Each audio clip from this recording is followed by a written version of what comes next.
Hello guys, قصیدہ سے متعلق کچھ اہم سوالات۔ نمبر 1، وہ کون سی مثنوی ہے جس میں پہلی بار قصیدہ کے عناصر پائے جاتے ہیں؟ علی نامہ۔ 2، قصیدہ کی حیت کس صنف کی طرح ہوتا ہے؟ غزل کی طرح ہوتا ہے۔ 3، قصیدہ کے عناصر ترکیبی اجزائے ترکیبی کیا ہیں؟ تشبیب، گریز، مدح، طلب، دعا۔ نمبر 4، الاصناف کس صنف کو کہا جاتا ہے؟ قصیدہ کو۔ تشبیب کا اصل کام کیا ہے؟ ماحول سازی۔ تشبیب اور مدح کے درمیان کی کڑی کیا ہے؟ گریز۔ قصیدہ کا مقصد صرف ایک ہے، وہ کیا ہے؟ مدح۔ جس قصیدہ میں تشبیب نہ ہو اس قصیدہ کو کیا کہتے ہیں؟ خطابیہ۔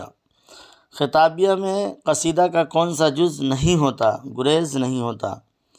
مشہور ہجویہ قصیدہ تضحیک روزگار کس نے لکھا؟ سودا نے۔ قصیدہ نعتیہ قصائد کا آغاز